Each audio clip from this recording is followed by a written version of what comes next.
नमस्कार दोस्तों, साथी संदेश लाइव में आपका स्वागत है। आज हम वार्ड 53 सेक्टर 1 उत्तर की तरफ आए हुए हैं और यहाँ की पार्षद हैं शकुंतला साहू जी। आज हम इनसे बातचीत करेंगे कि सेक्टर 1 उत्तर जो क्षेत्र पड़ता है, जो वार्ड पड़ता है, वार्ड 53, इस 53 वार्ड की क्या समस्याएं हैं, किस तरह से ये विकास कर पा रही हैं।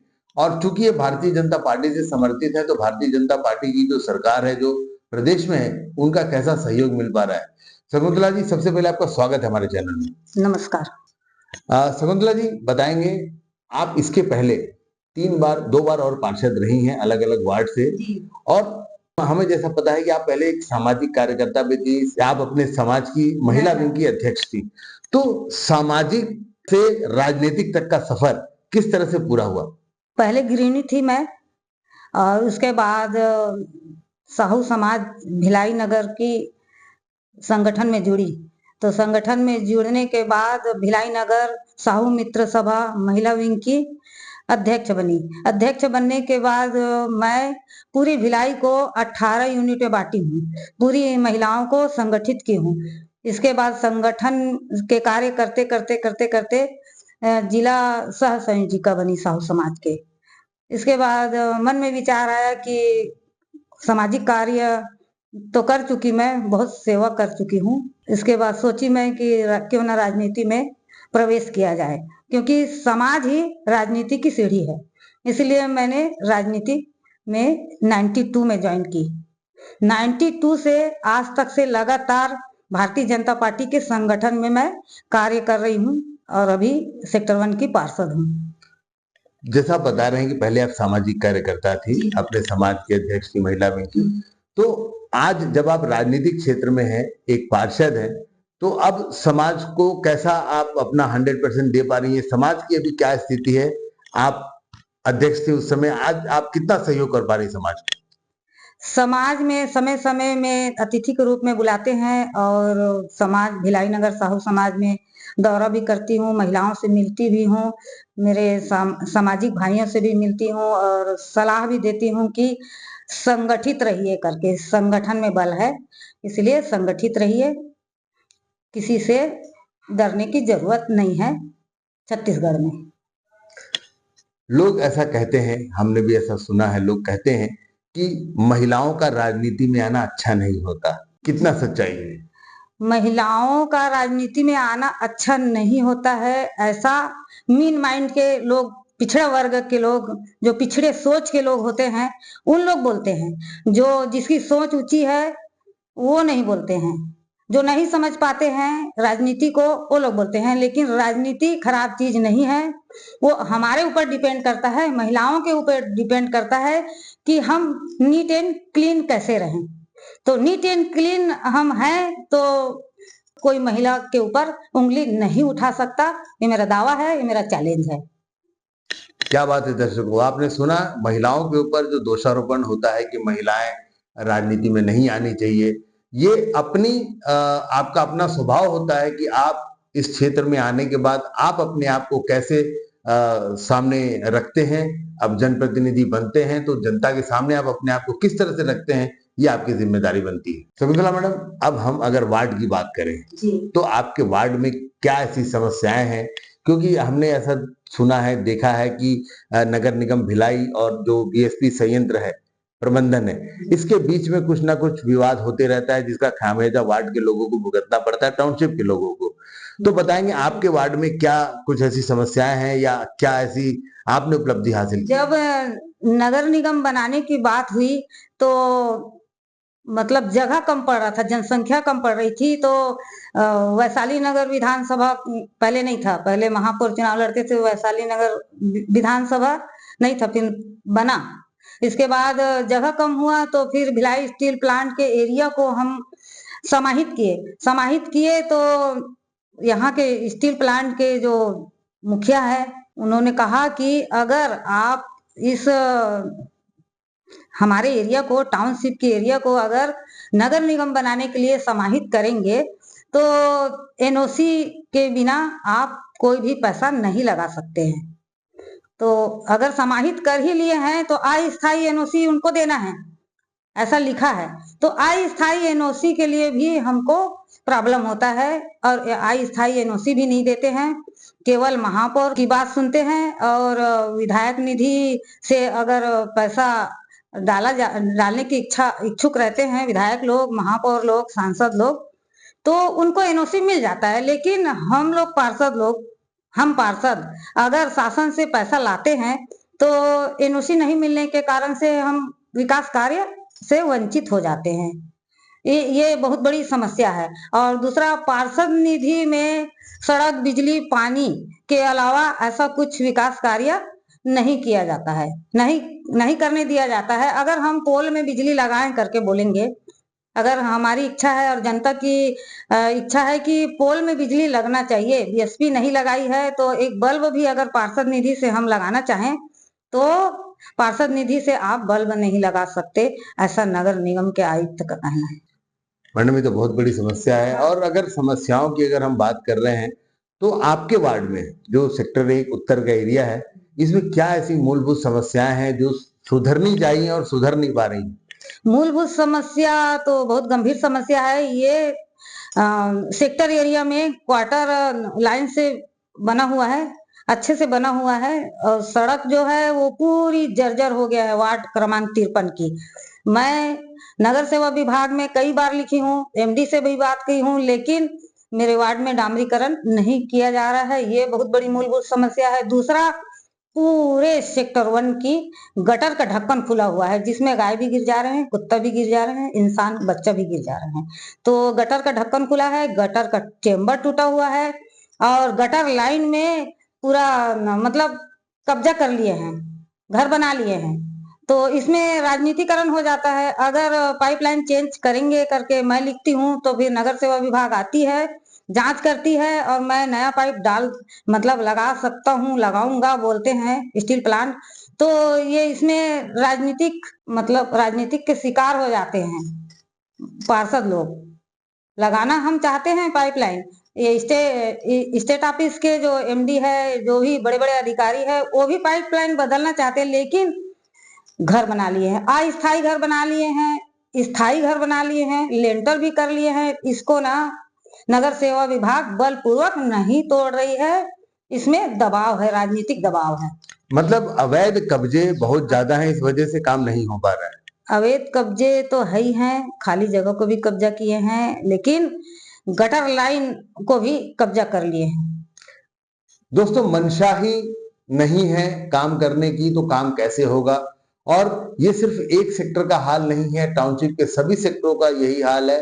बीएसपी प्रबंधन के ऊपर काफी आरोप है, और टाउनशिप में जो पार्षद हैं, वो पार्षद सिर्फ नाम मात्र के पार्षद हैं कि यहाँ के पार्षद कहलाते हैं। काम के नाम पे बीएसपी प्रबंधन कोई काम करता नहीं है, और बीएसपी प्रबंधन अगर नगर पालिक निगम भिलाई अगर कोई काम करना चाहे तो उन्हें एनओसी प्रदान नहीं करता। मैडम, छत्तीसगढ़ में आपकी सरकार है, बीजेपी की सरकार है, शायद जी का सुशासन है, और आप जो बीजेपी समर्थित जो पार्षद हैं, जो बीजेपी के पार्षद हैं, इनके पास अभी निधि आई है जी, तो उस निधि का प्रयोग आप अपने वार्ड में किस तरह से कर पा रही हैं, या नहीं कर पा रही, तो क्यों नहीं कर पा रही?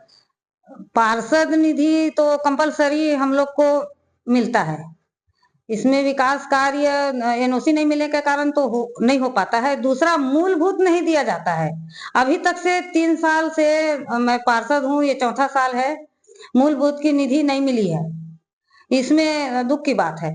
दूसरा, शासन पैसा देने को तैयार है, और मुझे 40 लाख रुपया मुख्यमंत्री द्वारा प्रदान किया गया है 24-25 वार्ड में, और भी 1-2 वार्ड में दिया गया है। तो इसमें टेंडर लगाए हैं, और टेंडर लगाने के बाद करीब करीब वही 10-15 लाख का काम हुआ है।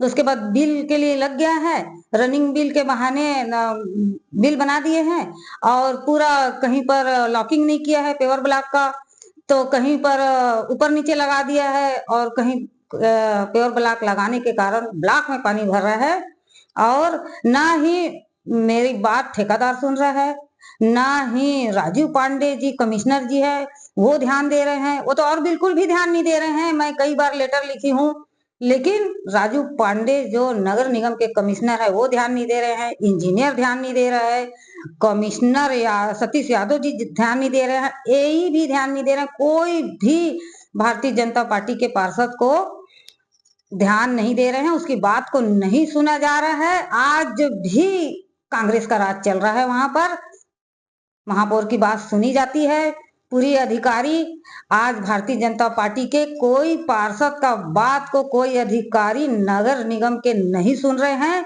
इसमें सभी पार्षद लोग पीड़ित हैं, दुखी हैं। इस कारण से हम लोग नगरीय निकाय मंत्री अरुण साव जी से मिले हैं और मिलकर बात किए हैं। राजीव पांडे जी को फोन किए हैं। अरुण साव जी, सभी पार्षदों को समान रूप से देखना चाहिए आपको, और भारतीय जनता पार्टी की सरकार है, हमारी केंद्र में सरकार है, हमारे राज्य में सरकार है। मैं भारतीय जनता पार्टी की पार्षद हूँ, मेरा भी बात नहीं सुनते हैं तो मैं कैसे विकास कार्य करूंगी। बीएसपी नहीं सुनती है, बीएसपी बोलती है कि नगर निगम ये कार्य को करेगा, और नगर निगम बोलते हैं कि ये बीएसपी कार्य करेंगे। तो हम लोग बीच में ना पिस जा रहे हैं।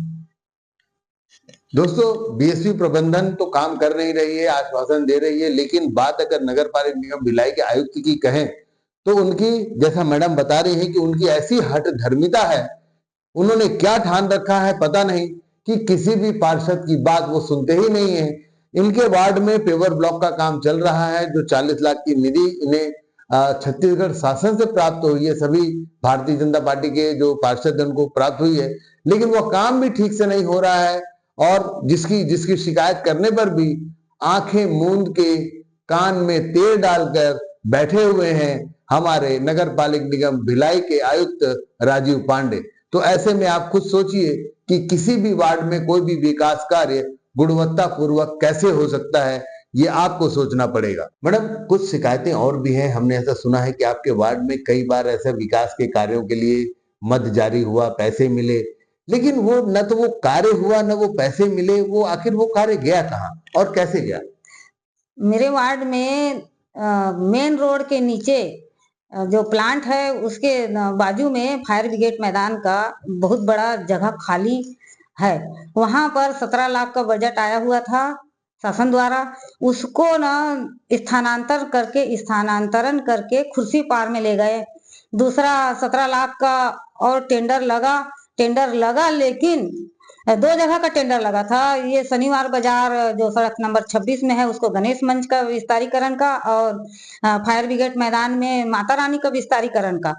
तो ये ठेकेदार जो है वो क्या किया है, पूरा पैसा को न लगा के 6-7 लाख रुपया उसमें खर्च करके सड़क 26 के गणेश मंच में 6-7 लाख से ऊपर उसमें लागत नहीं आई है गणेश मंच के विस्तारीकरण में। और दुर्गा मंच के विस्तारीकरण भी होना था, तो वो गणेश मंच के विस्तारीकरण में पूरा पैसा 17 लाख खत्म हो गया, ऐसा उनका कहना है ठेकेदार का। अभी कल राजू पांडे जी आए थे कमिश्नर हमारे वार्ड में, तो उसको मैं बताई हूँ कि ऐसा ऐसी बात है करके, तो इंजीनियर बोले कि पैसा खत्म हो गया ना सड़क 26 में ही गणेश मंच में। तो मैं बोली कि यहाँ पर असामाजिक तत्वों का जमावट रहता है, जिसमें अभी विगत दिनों 8 दिन पहले एक युवक दूसरे युवक को चाकू मार दिया, वो आज भी भर्ती है। तो मैं बोल रही हूँ कि पोल को लगा दीजिए, 4 लाइट लगा दीजिए, कम से कम वहां पर असामाजिक तत्व नहीं आएंगे। तो अनैतिक कार्य होता है वो मंच के पीछे फायर ब्रिगेड मैदान में माता रानी का डोम सेट है। इसके पहले भी डोम सेट में अधिक राशि की थी और छोटा सा डोम सेट बना दिए हैं, और इसमें भी भ्रष्टाचार है। तो मैं तो खुले आम कहती हूँ कि नगर निगम में जब से मैं पार्षद बनी हूँ तब से पूरा फुल भ्रष्टाचार है। नाली के नाम से, मूलभूत के नाम से ये सब भ्रष्टाचार कर रहे हैं। मैडम, लगातार देख रही हैं कि नगर पालिक निगम भिलाई में पूर्णतः भ्रष्टाचार का माहौल है और सारे अधिकारी भ्रष्ट हो चुके हैं। और इसमें सबसे बड़े जिम्मेदार अधिकारी नगर पालिक निगम भिलाई के कमिश्नर राजीव पांडे जी हैं, जिन पर किसी भी बात का असर होता ही नहीं है। आप उन्हें अपना दुखड़ा सुनाएं या आप उनकी तारीफ करें, उन्हें किसी भी प्रकार का फर्क नहीं पड़ता। ऐसे कमिश्नर, ऐसे आयुक्त किसी भी नगर पालिक निगम भिलाई के लिए बेकार ही साबित होंगे, ऐसा लगता है। आपका क्या कहना मैडम? कल मेरे वार्ड में 3 वार्ड के दौरा के लिए डिक्लेयर किए थे, तो भारतीय जनता पार्टी के शासन का उसके ऊपर कोई दबाव नहीं है। और मेरे वार्ड में वार्ड क्रमांक 53 में मेरे नाक के सामने से मेरे सामने से निकलकर कांग्रेस के वार्ड में गए। और दूसरा साधना जी है पार्षद, वो भी कांग्रेस की पार्षद है, मेरे वार्ड में दौरा नहीं किए। पूरे कांग्रेस के पार्षद को बात को माने हैं और मेरे वार्ड में दौरा नहीं किए हैं, और मैंने दौरा किया हूँ ऐसा कहना है। मेरे सामने से चले गए भाई, मैं खड़े ही रह गई। तो कांग्रेस के 2 पार्षद उठा के ले गए, वहां पर सेव फल खरीद रहे हैं, वहां जलेबी खा रहे हैं, वहां पर इंजीनियर लोग को आम, नींबू, मौसम्बी लेके दे रहे हैं पार्षद लोग। ये कौन सी बात हुई? तो इसके मतलब फुल घूस खाएगा। शकुंतला जी कह रही हैं कि नगर पालिक निगम भिलाई के कमिश्नर घूसखोरी का भी काम कर रहे हैं। वो आए थे, उनका एक बना हुआ था समय कि किस किस वार्ड में इन्हें दौरा करना है, लेकिन पार्षद मैडम के सामने से वार्ड 53 को छोड़ गए वो, और बगल में कांग्रेस की पार्षद मैडम है और उनके वार्ड में जाकर के उन्होंने दौरा किया, उनकी समस्याएं देखी। और मैडम कह रही हैं कि ये जो राजीव पांडे जी हैं ये भेदभाव करते हैं, क्योंकि शहर सरकार कांग्रेस की है तो कांग्रेसी पार्षदों को तवज्जो ज्यादा दे रहे हैं। तो ऐसा नहीं होना चाहिए। और मैडम, और अगर समस्याओं की बात करें तो समस्या तो बहुत सारी बनी हुई है। क्या गंदा पानी का समस्या बहुत ज्यादा है। जगह जगह नल डैमेज है, जो पाइप जो है वो डैमेज है। सभी सड़क में गंदा पानी, मतलब डैमेज होने के कारण से सीवरेज का पानी पीने के पानी में मिक्स हो जा रहा है, और आधा घंटा तक से गंदा पानी आता है, गटर का पानी आता है मिक्स होके। उसके बाद हम लोग वेट करते हैं, वेट करने के बाद वो जब साफ होता है तो उसको पीते हैं। तो इसमें ना डायरिया हो जा रहा है बारिश में तुरंत। हर घर में एक एक जन पीड़ित है डायरिया से, कोई बीमार है, कोई पीलिया से बीमार है। और मच्छर की समस्या इतनी है कि डेंगू हो गया है, कितों को डेंगू हो गया है। अभी पार्क में घूमने जाते हैं, घर में आके डेंगू हो जाता है। तो ना ही वो दवाई का छिड़काव कर रहे हैं, ना ही कोई दौरा कर रहा है, ना ही कुछ नहीं। सुनवाई तो हो ही नहीं रहा है, स्टील प्लांट भी नहीं सुन रहा है, ना दौरा कर रहा है, ना ही दवाई का छिड़काव करो बोल रहे हैं डेंगू ना होए करके। सिर्फ बस एडवर्टाइज करते हैं, मीटिंग करते हैं और हो गया। जब एक एक वार्ड में 4 लोग की मौत हो जाएगी या और किसी की मौत हो जाने की खबर आती है, तब जाके सभी लोग आते हैं, तब कुछ कार्रवाई होता है, कुछ सफाई होता है। मैडम का साफ कहना है कि नगर पालिक निगम भिलाई की उदासीनता और जो बीएसपी प्रबंधन है उसकी उदासीनता वार्ड 53 के रहवासियों के लिए जान के खतरे जैसा है, क्योंकि उसी की वजह से ना तो यहाँ पर साफ पानी मिल पा रहा है, जिसकी वजह से डायरिया फैल गया है। मच्छर की समस्या इतनी है कि आए दिन यहाँ पर हर घर में एक डेंगू का मरीज मिलता ही मिलता है। समस्याओं का अंबार है और इस समस्याओं से लगातार पार्षद मैडम वार्ड 53 की शकुंतला साहू जी जूझ रही हैं, प्रयास कर रही हैं कि किसी तरह से वार्ड को बचाया जा सके ऐसी समस्याओं से। मैडम, आपका बहुत बहुत धन्यवाद हमसे जुड़ने के लिए। बहुत बहुत धन्यवाद। ये थी हमारे बीच में वार्ड 53 की पार्षद शकुंतला साहू जी, जिन्होंने बताया कि वार्ड 53 टाउनशिप का एक एरिया है और कितनी बड़ी समस्या है, और इस समस्या में रोड़ा बन रही है बीएसपी प्रबंधन और नगर पालिक निगम भिलाई के बीच की लड़ाई। और नगर पालिक निगम भिलाई के आयुक्त जो भेदभाव करते हैं, किसी पार्षद की नहीं सुनते हैं, ये सबसे बड़ी विडंबना है कि उनके ही क्षेत्र में इतनी बड़ी बड़ी समस्याएं हैं, ना वो खुद इस समस्याओं को दूर कर रहे हैं, ना ही बीएसपी प्रबंधन से वो बात कर रहे हैं ताकि कोई बीच का हल निकाल करके इन समस्याओं को तुरंत से तुरंत दूर किया जा सके। ऐसी और खबरों के लिए बने रहिए हमारे साथ और देखते रहिए साथी संदेश लाइव। मैं हूं संतोष शर्मा, दुर्ग भिलाई से।